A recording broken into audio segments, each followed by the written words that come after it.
Hello and welcome to I Can't Believe It's Not the Mouse, the podcast all about animated movies not made by Disney. I'm your host, Octaviano, and today I'm talking about a Halloween animated feature. One of the very few that actually takes place on Halloween. I am, of course, talking about the 2006 Oscar-nominated Monster House. Now, a lot of people have probably already forgotten about this movie. I wouldn't say it wasn't a hit when it came out. It was a pretty decent hit when it came out. It just hasn't really been talked about since, at least I've noticed, and kind of disappointing really, because it's actually a really solid movie. Now, if you're completely unaware of Monster House is, like I said, an animated feature that is basically, while it takes place on Halloween, also deals with the weird neighbor's house. Now, we've seen this before in a lot of kids' movies. We've seen it before in a lot of suspenseful movies, where you have the kid who's like, hey, look, there's this weird neighbor across the street who always is, like, mean.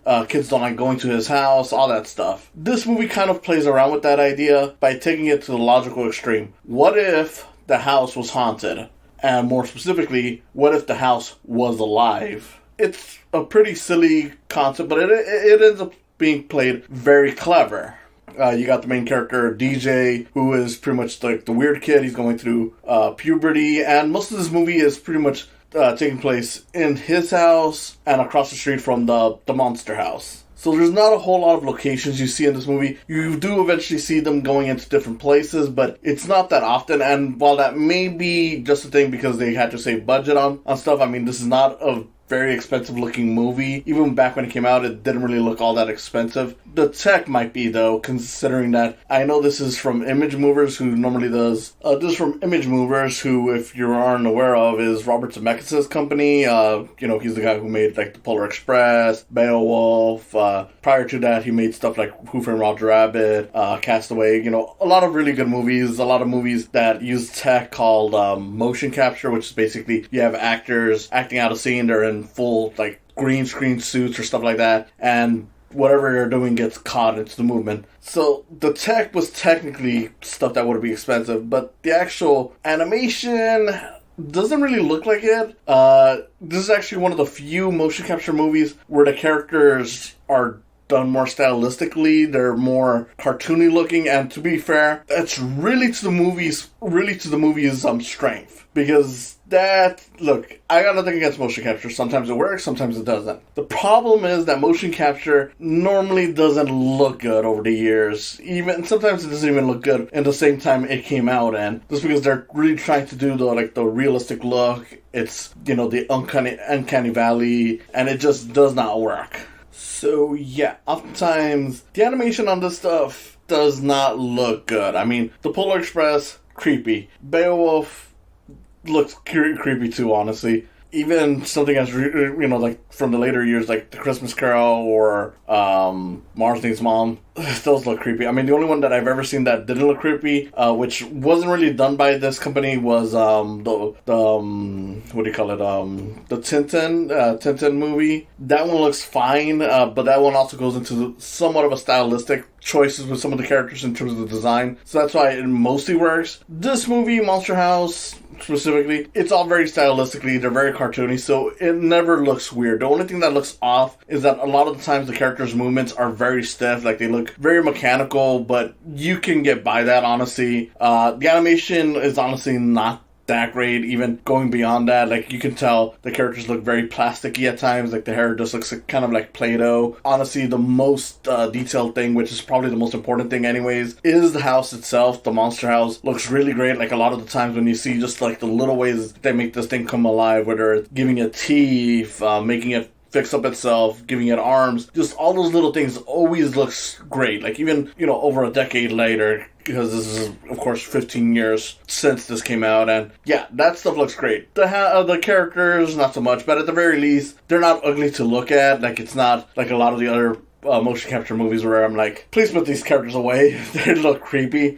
For the most part, it's fine, and since so few characters that you have to deal with, you're mostly fine with it throughout the movie, because it's really just the main character, DJ, his best friend, Chowder, There's eventually a little girl that comes along with their team. There's a babysitter, but she barely factors into the movie. There's a couple of cops, again, barely factor into the movie. Pretty much the most important character outside of those three kids is just the elderly neighbor who is in this house, and at first you think like, oh, he's just a mean neighbor due to some accident early on where he's supposed to be dead, but he comes back later on in the movie, so it turns out that he was just hospitalized. He's like the only other character that is basically a major player in the story. And funny enough, he's probably the character that I would say design-wise and everything looks the best out of the people, which is funny because he's the one that is supposed to look like the most ugly, the most creepy, because he's supposed to be like the nasty old man. But it's a really good design because once you realize like, oh, he wasn't actually being mean, he was trying to protect the kids from this house because he knows that the house is deadly.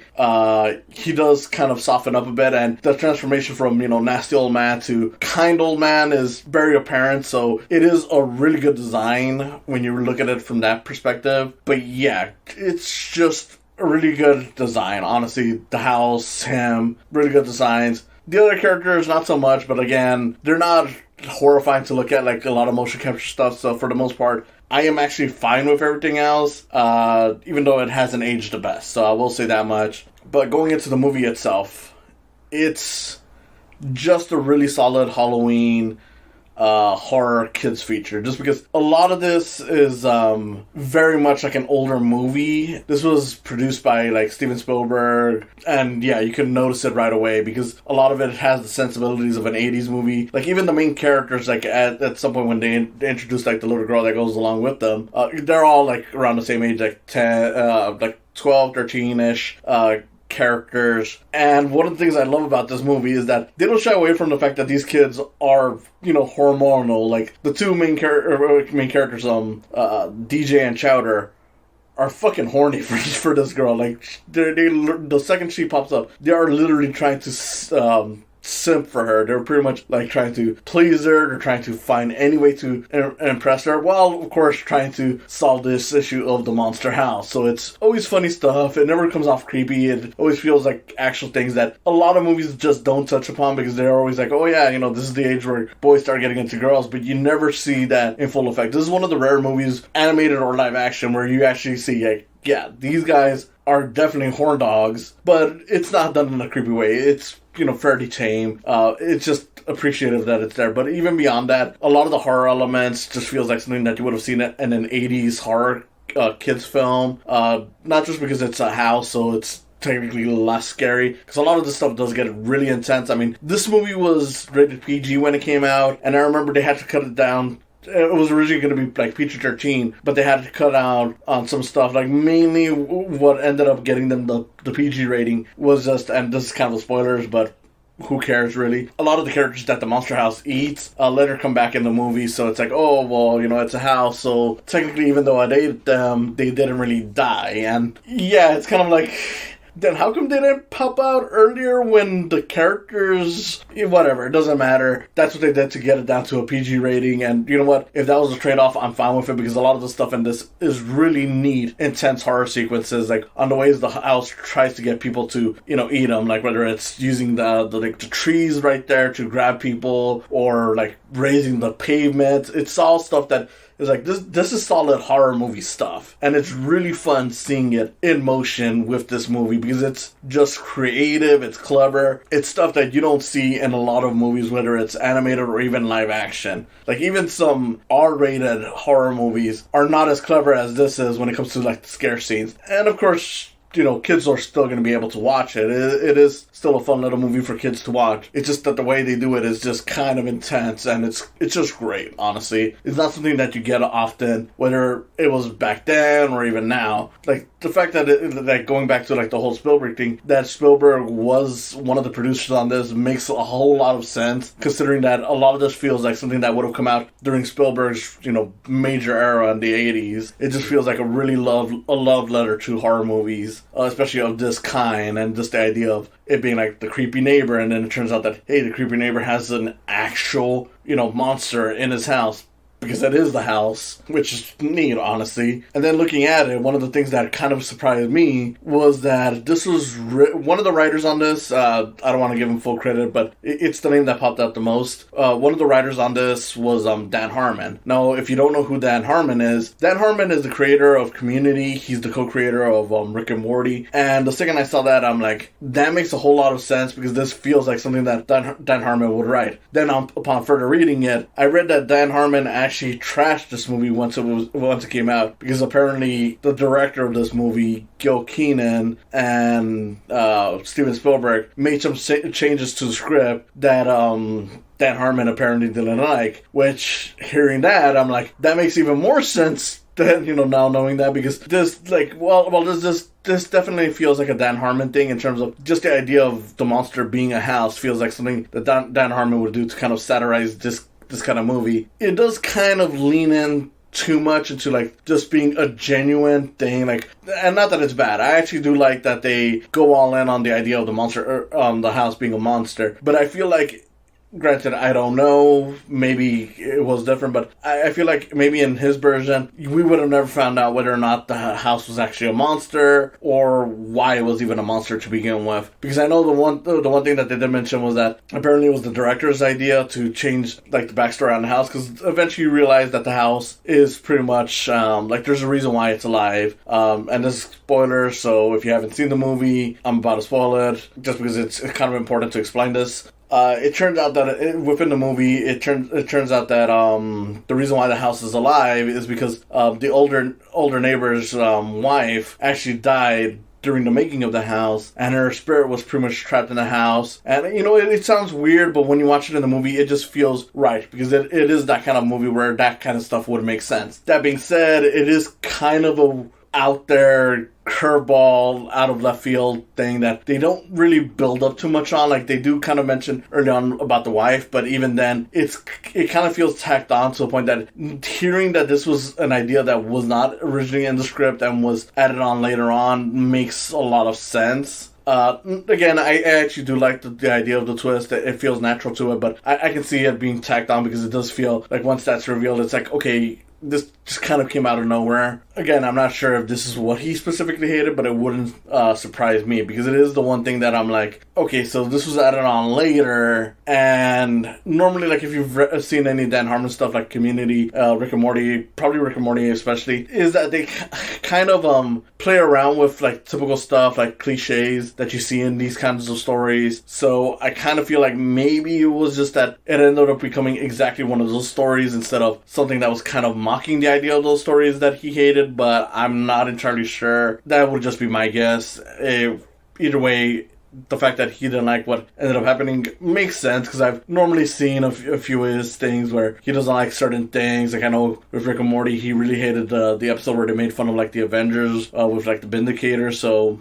yeah, the idea that he didn't like the end product makes sense, but the idea that he was at one point connected to it, again, makes sense. Either way, regardless of how he feels, I still really love the movie. I mean, it is a really solid concept. It's the kind of thing that at first glance you would say sounds really goofy, really cheesy, but the movie not only delivers, but it actually makes it feel genuine and sincere in a way that it feels like, okay, this isn't mocking those kinds of movies, but it is one of those movies. It's just going with the silliest possible route, but it still feels natural to it. And yeah, it's just a ton of fun, because you get a lot of really good jokes aside from the scares. That was one of those things that kind of scared me rewatching this, because I haven't really seen it in years. I've only seen snippets here and there, and I'd be like, I don't know if the character of Chowder really holds up, because I know he's constantly saying stupid shit, but there's some really funny stuff. Of course, at one point they're inside the house trying to find a way to kill her from inside, and when they look at the layout, they realize, okay, wait, the little chandelier that's up there is kind of like the uvula of this house. At which point Chowder mentions oh, so it's a girl house, and it's just a stupid line, but you kind of love it. And I love that even with that, even though it's just a setup for a stupid joke, it ends up actually paying off in a big way later in the movie, pretty much to get them out of the house And that's another thing I could appreciate about this movie. A lot of the stuff kind of feels built up, or like they do the planting and payoff really well, which is not something that you can say with a lot of movies, especially nowadays, because I've noticed a lot of times they don't really set up a lot of these things properly anymore. And not to say that movies don't do it anymore, but it's just that there's a lot of movies that don't do it as often as they did with this, or as cleverly. So every time I see that, especially with blockbusters, Hollywood movies, it's always just neat. But yeah, it's just a really clever movie, and honestly, it's just hilarious. It's the kind of thing that I would definitely watch more often on Halloween. Like if I did like Halloween watches, I don't really like doing the whole thing where I'm like, oh, it's my annual ceremony of movies or whatever. I mean, not that I don't watch certain movies, at certain times of the year, but I don't like actually doing, planning out like, okay, this time of the year I'm gonna watch these movies exactly. Like I'm like, if I watch that movie, then I'll great. If I don't, maybe next year, maybe not. Who knows? I don't really care. Like I said, I haven't really watched this movie in years. Seeing it that it does hold up is always a treat, and I'm glad that so far a lot of the movies I've done for this show that I have seen for like years, that I haven't seen in years, do hold up. So that's always neat. In regards to Monster House, like I said before, it's just really charming that it holds up. A lot of the jokes are still clever. A lot of the scares are really clever. I mean, there's at one point in the movie early on where the main character is asleep and you see like the shadow of the house coming in and there's like a hand popping out, and it's just this really weird scene that doesn't really do much. Like you don't know whether this is supposed to be a nightmare, whether it's supposed to be like the house spirit actually trying to haunt him. You don't really know, but you kind of don't care because it's just a really neat scene to witness in this movie, and it's just that stuff I always appreciate whenever they can just go in and do like, you know what, we're gonna do a weird scene. Whether or not it fully works in the movie, I don't know, but look, you're gonna remember the scene, you're gonna appreciate the scene. Why are you gonna even complain about the scene? I really love that kind of stuff. And of course, it's just it's just a really solid Halloween movie, which is kind of weird when you think about it. You ever notice how there's a lot of Halloween movies, movies that get listed as Halloween movies, but they're only Halloween movies in the sense that there's a monster in it and it's kind of spooky. Like that's kind of the thing. Like you look at like, Hotel Transylvania, which I'm not knocking Hotel Transylvania like any of them, because there are good movies, but they're all labeled as like Halloween movies. But it's like none of these movies take place on or around Halloween. They're just movies that have monsters like Dracula, Frankenstein, and whoever else in it. Last week's movie, Wallace and Gromit, the Curse of the Rare Rabbit, it's labeled as a Halloween movie, but again,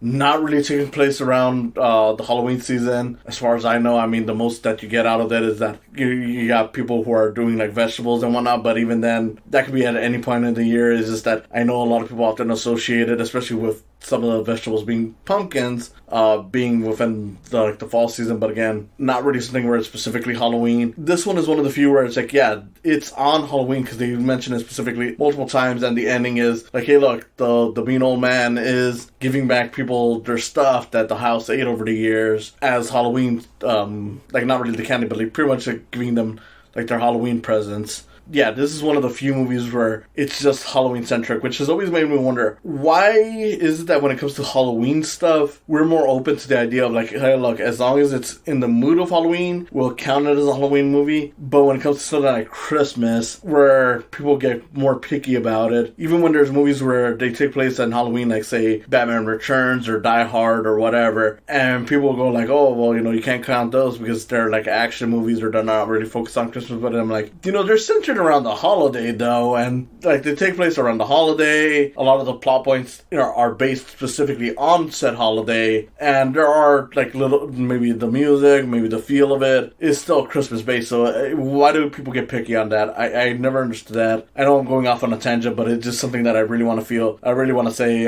regarding that. And what better time than with a movie that taking place in Halloween, so it is, yes, technically a Halloween movie, and it's one of the few that actually does that. So why is it that we can acknowledge all this stuff being Halloween and not the Christmas stuff? I don't know. It's crazy. It's dumb if you ask me, but that's kind of how it is. But with that out of the way, let's just get this done with some final thoughts. Monster House, really good movie. It's creepy. It's funny. It feels like the kind of movie that you would have seen in the 80s, for better, and of course at times for worse, in terms of just some of the stuff that might not hold up, but there's not a whole lot, realistically. The animation, it delivers in parts, mainly in the house and the way the old man is animated, but when it comes to anything else, it's not awful, it's just not that great, and yeah, in that regard, kind of disappointing, but hey, it happens. Can't really complain on that. Story-wise, very clever, it's very well written.